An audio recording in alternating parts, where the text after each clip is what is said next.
Ranthambore tiger reserve के eco sensitive zone में अवैध होटल और फार्म हाउस निर्माणों की बात करें तो वो थमने का नाम नहीं ले रहे। यही नहीं, ये मामला अब एक बड़े पर्यावरणीय, प्रशासनिक और पर्यटन संकट का रूप ले चुका है। सुप्रीम कोर्ट और राजस्थान हाईकोर्ट के स्पष्ट आदेशों के बावजूद ना तो निर्माण कार्य रुके हैं, न इससे जुड़े विभागों ने कोई ठोस कार्रवाई की है। सुप्रीम कोर्ट ने इन मामलों को गंभीर मानते हुए 8 नवंबर को अपना फैसला देने के लिए कहा है। देखिए खास रिपोर्ट।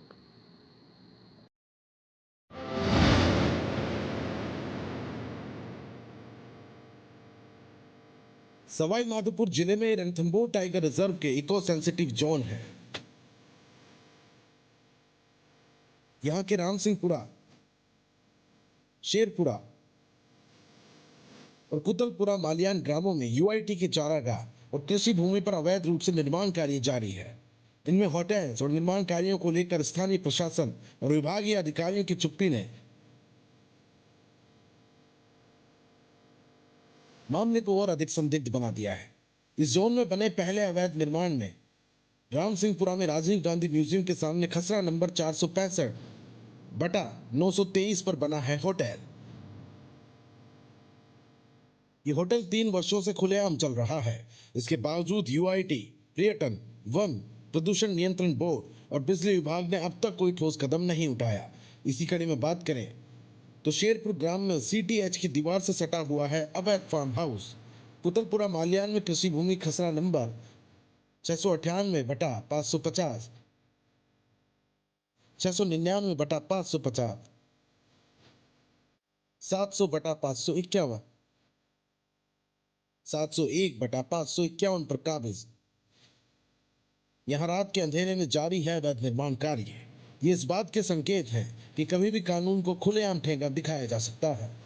इस बारे में जब हमने पर्यटन, जिला परिषद और प्रदूषण नियंत्रण बोर्ड के अफसरों से बात की तो कई हमारे सवालों का जवाब देने में असमर्थ नजर आए। नहीं देखिए, होटल जैसी गतिविधि किसी के संज्ञान में नहीं आई होगी। इवन मेरे भी संज्ञान में नहीं है कि वहाँ पे होटल जैसी कोई गतिविधि चल रही है। अगर ऐसा कुछ है तो हम जांच करवाएंगे और जो भी है सक्षम अधिकारी उनके संज्ञान में ये चीज और भी सर इस तरह के कई सारे प्लेयर तैनात है और ऐसे कई सारे अवैध कंस्ट्रक्शन, तो पर्यटन विभाग की क्या निरीक्षण की गतिविधियां रहती है? पर्यटन विभाग कंस्ट्रक्शन होने के उपरांत ही किसी भी तरह की जो स्कीम्स है, चाहे वो पेइंग गेस्ट हाउस हो, चाहे वो गेस्ट हाउस स्कीम हो, उनको अनुमति देता है। कंस्ट्रक्शन होने तक हमारे विभाग का कोई डायरेक्ट इन्वॉल्वमेंट नहीं होता है। ग्रामीण पर्यटन इकाई में जरूर 1 किलोमीटर के बाहर हम परमिशन देते हैं, तो वो अलाउड है। तो कृषि भूमि पे जो निर्माण चल रहा है उसकी शिकायत हमारे पास आई है, उनको नोटिस जारी करवा दिया गया है और यदि नोटिस के बाद भी कार्य चलता रहेगा तो हम उस प्रॉपर्टी को सीज वन से तरह होटल ने एक चरागा भूमि पर, काफी बड़ी चरागा भूमि पर कब्जा कर रखा, तो उस पर कार्रवाई तभी जो भी यूआईटी के खसरे हैं, 30-40 खसरे जिनके रिलेटेड शिकायत है उन सभी को नोटिस जारी कर दी है। तो सर कार्रवाई को कितना लंबा मान के चले कि कार्रवाई तो कागजों तक सीमित रह जाएगी, कार्रवाई एक ग्राउंड लेवल पे होगी? जल्दी से जल्दी, जैसा माननीय सुप्रीम कोर्ट का भी जो निर्णय आएगा और जो भी हमारे सरकार के सर्कुलर्स हैं, जो भी हमारे गवर्नमेंट के रूल्स हैं, उनके अकॉर्डिंग जल्दी से जल्दी कार्रवाई उसकी जांच करवाएंगे किस नाम से संचालित है और रिकॉर्ड में चेक करेंगे कि हो सकता है उसने परमिशन लिया है, और अगर नहीं लिया है तो उस पर उचित कार्रवाई करेंगे, उसको बंद करने का आदेश जारी करेंगे। नहीं, उसको जांच करवा कर पता करेंगे उसने अभी कौन सा होटल है, आप जो बता रहे हैं, आप संज्ञान में आया है, आपने बताया है, तो इस पर जांच करवा कर कार्रवाई करेंगे। जो हमारा क्या है कि विभाग का समय समय पर सर्वे करवाया जाता है कर्मचारियों से, और सर्वे के दौरान कोई इस तरह की सामने आता है, कोई भी होटल है या कोई रेस्टोरेंट है या आप जिस तरह से बता रहे हैं फार्म हाउस है, तो अगर बिना परमिशन के चलते पाया जाता है तो नियमानुसार कार्रवाई की जाती है, उसको बंद करने के आदेश जारी किए जाते हैं नोटिस जारी करने के बाद। रणथंभौर देश ही नहीं विश्व भर के पर्यटकों के लिए एक प्रमुख वन्यजीव पर्यटन स्थल है, लेकिन अवैध निर्माण, पर्यावरणीय संतुलन का बिगड़ना, इन मामलों को मीडिया ने कई बार उजागर किया है। बावजूद इसके प्रशासन अब तक नींद से नहीं जागा। पंचायती राज मंत्री मदन दिलावर ने चारागाहों पर अवैध कब्जों के खिलाफ जीरो टॉलरेंस नीति की घोषणा की थी, लेकिन सवाल यह है कि क्या ये नीति रणथंभौर जैसे संवेदनशील और संरक्षण क्षेत्र पर लागू नहीं होती। वरिष्ठ अधिवक्ताओं और पर्यावरण विशेषज्ञों की माने तो ये पूरा प्रकरण सुप्रीम कोर्ट और हाईकोर्ट के आदेशों के साथ कई तरह के कानूनों की खुलेआम अवहेलना कर रहा है।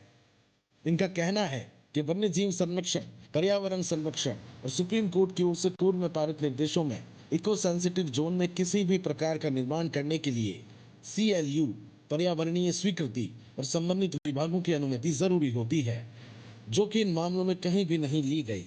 इधर वन विभाग, उद्योग और बिजली विभाग के अधिकारी और एडवोकेट्स का क्या कुछ कहना है, आइए सुनते हैं। कृषि पर एक बहुत बड़ी होटल का निर्माण कार्य चल रहा है, लास्ट स्टेज पे चल रहा है, तो क्या उसकी भी कहीं कन्वर्जन वगैरह का ये सब रेवेन्यू से या वीआईपी से उनसे रिलेटेड मैटर है। तो तमाम जो कार्य इस तरह के अवैध निर्माण चल रहे हैं, अभी सुप्रीम कोर्ट में भी 8 नवंबर को सुनवाई होने वाली, लास्ट इस पे डिसीजन देने वाला है। अवैध कंस्ट्रक्शन के रणथंभौर के सीटीएच इलाके के अंदर और 1000 किलोमीटर के आने वाले दायरों में जितने भी निर्माण हुए, तो अब तक वन विभाग की इसमें क्या भूमिका रही? जो सीटीएच के अंदर के जो निर्माण है उनके बारे में एक ने जैसे गणेश धाम है उनको वहां नोटिस दिए गए, और जो सीटीएच के बाहर जो 1 किलोमीटर के दायरे में तो जो रेलेवेंट अथॉरिटीज है वो उनको निर्देशित किया गया है, जो सीईसी कमेटी आई थी उनके द्वारा भी, कि वो आप ज्वाइंट एक्शन उनके खिलाफ वो ले। विभाग का अभी तो हमारे संज्ञान में इस तरीके का कोई प्रकरण आया नहीं, अगर आया तो इसके अंदर जैसे हमारी तो कोई प्रत्यक्ष रूप से तो कोई भूमिका ऐसे है नहीं, लेकिन अभी अगर हमारे संज्ञान में आता तो हम जो संबंधित हमारे उच्च अधिकारियों को अवगत करा के मार्गदर्शन लेके इस पे कार्यवाही करते हैं। इसकी हमको आज ही पता लगा है, इसके बारे में कंप्लेन आज ही मिली है, इसकी हम कर्मचारी से जांच करवा रहे हैं कि क्या है। उसके बाद 3-4 साल पुराना मैटर है, उसको फाइल देख के एक बार देखते हैं। तो मतलब बिजली कनेक्शन का क्या करेगा, विभाग का निरीक्षण करेगा? 3-4 साल पुराना मैटर है, तो हम एक बार उसको देख के जांच करके हम अधिकारियों से कलेक्टेड में इनसे लेंगे भी भूमिका क्या है, पटवारी से क्या पता चले इस चीज का क्या है क्या नहीं। इको सेंसिटिव जोन और सीटीएच जो है वो अपने आप में एक डिफरेंस है, थोड़ा सा इसको समझने की बात है। ये गुमराह करने के लिए सीटीएच कहते हैं, पर टाइगर क्रिटिकल जो हैबिटेटेड एरिया है वो एक अलग चीज है, उसका कोई पैमाना नहीं हो सकता। टाइगर जहां जहां विचरण करता है वो सब सीटीएच में आ जाता है। लेकिन सुप्रीम कोर्ट का तो क्लियर स्पष्ट आदेश है कि 1000 मीटर तक किसी भी तरह का कोई निर्माण नहीं होना है, और उससे 10,000 मीटर तक मतलब 10 किलोमीटर तक किसी भी तरह का कोई कारखाना नहीं लग सकता। लेकिन 1000 मीटर की तो बात छोड़िए, यहाँ तो रणथंभौर के जो सीमा है, कई होटल तो उसके अंदर तक बने हुए हैं। तो इसको लेकर के ये चुप्पी बहुत गलत है। इससे कहीं न कहीं जो है टाइगरों को और पर्यावरण को, रणथंभौर को पूरा नुकसान उठाना पड़ रहा है, और इसको लेकर के यहाँ जिला प्रशासन को कार्रवाई करनी चाहिए, जबकि कई बार इनको बता दिया जा चुका है। खुलेआम जो है निर्माण हो रहे हैं, जो उनको दिखाई भी देते हैं, लेकिन पता नहीं क्यों दबाव में ये जो है जिला प्रशासन काम कर रहा है। रणथंभौर देश ही नहीं विश्व भर के पर्यटकों के लिए एक प्रमुख वन्यजीव पर्यटन स्थल है, लेकिन अवैध निर्माण, पर्यावरणीय संतुलन का बिगड़ना और शीर्ष कोर्ट के आदेशों की अनदेखी जैसी घटनाएं पर्यटन की साख पर भी बुरा असर डाल रही है।